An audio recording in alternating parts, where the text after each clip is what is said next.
Bonjour.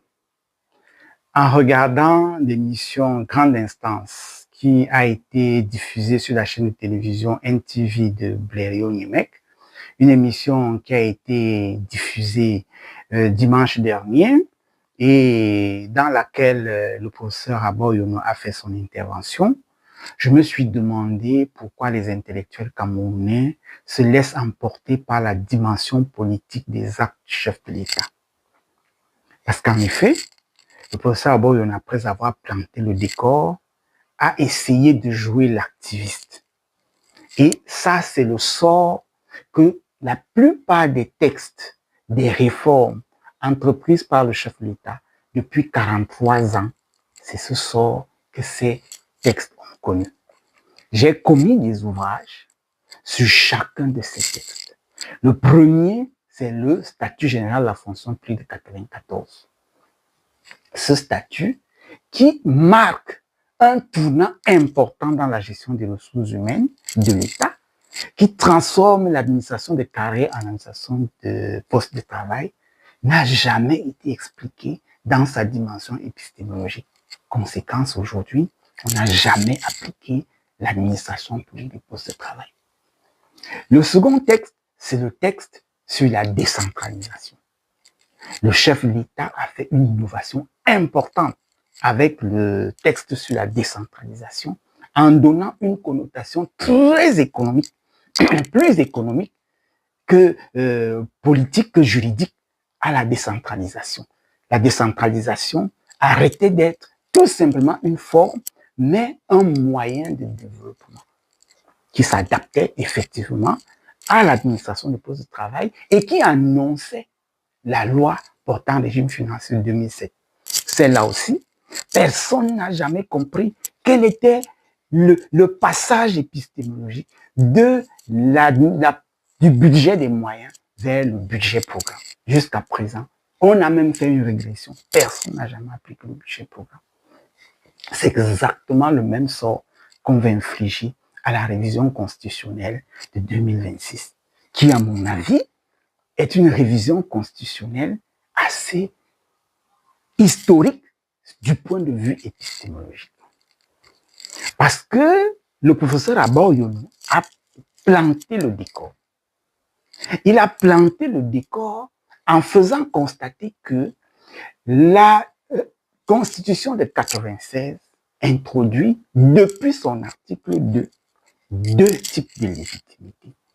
La légitimité populaire, celle selon laquelle il n'y a que les élus qui doivent diriger le Cameroun, et la légitimité légale, celle de l'article 10 des autorités nommées à qui on délègue le pouvoir.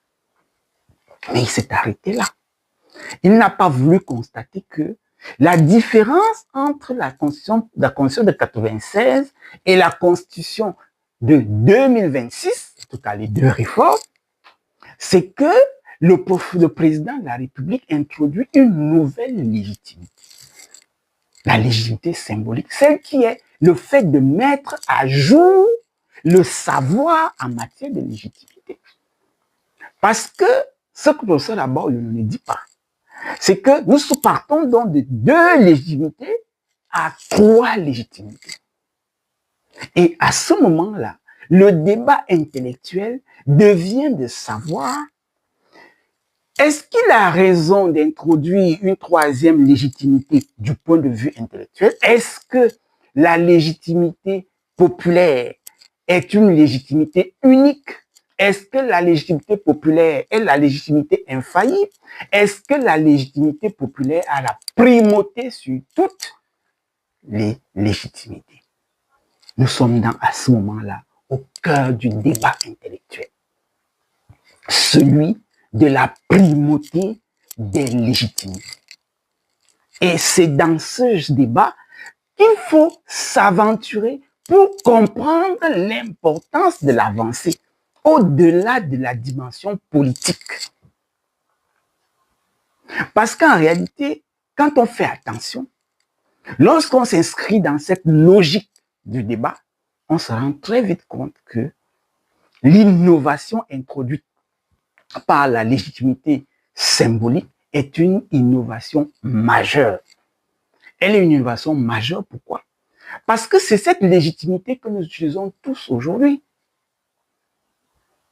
Au début de son propos, le professeur Abba Oyono a estimé qu'il y a un autre professeur sur les plateaux, sans être juriste, qui parle des articles. Ça veut dire que lui, il dénie la capacité à parler de droit à quelqu'un qui n'est pas juriste. Il estime donc que la légitimité qu'il a, celle de parler du droit, est une légitimité qui prime sur toute légitimité. Or, la légitimité qu'il a à parler de droit est une légitimité acquise en dehors de la légitimité populaire. C'est une légitimité qu'il tient du diplôme. C'est une légitimité qu'il tient de ses maîtres. Ça, c'est la légitimité symbolique. C'est cette légitimité qu'un parent utilise pour dire lequel de ses enfants mérite d'être son héritier. C'est cette légitimité qu'un chef utilise pour désigner le successeur. C'est cette légitimité qu'une société utilise pour demander à quelqu'un des lettres de recommandation. C'est cette légitimité qu'on reconnaît à un chef de famille de faire un testament. C'est cette légitimité que le chef de l'État utilise pour dire aux Camerounais lequel des Camerounais est le plus à même de diriger le pays. C'est cette légitimité qui est donc la légitimité la plus utilisée dans tout ce que nous faisons. Et le chef de l'État a pensé qu'il était important d'introduire cette légitimité sans effacer la première. La constitution camerounaise a donc 3 légitimités, parmi lesquelles la légitimité la plus utilisée aujourd'hui. Parce que s'il faut être honnête, du point de vue scientifique, la légitimité reconnue aujourd'hui, c'est la légitimité symbolique, celle de la succession. C'est la légitimité que nous avons, nous, à dire que moi, je suis juriste, je peux parler de droit, moi, je suis mécanicien, je peux parler de ceci. C'est cette nouvelle légitimité qui a été introduite dans la Constitution. Donc, si le débat doit être animé autour de la révision constitutionnelle, elle doit être animée autour de la logique de la légitimité qui prime sur les autres légitimités. Et l'histoire nous montre que la légitimité qui prime n'est pas la légitimité populaire. Le dernier livre de Max Weber ne classe même pas la légitimité populaire parmi les légitimités. Et si on rentre même dans les siècles, parce que j'ai refusé de faire l'histoire antique, parce que ça c'est loin, mais la légitimité populaire est une légitimité que depuis le 8e siècle, le conseil de Charlemagne, il s'appelait Dalcoing, je crois, avait demandé à Charlemagne de ne jamais écouter la légitimité populaire parce que le peuple est manipulable, le peuple est versatile et le peuple est proche de la folie.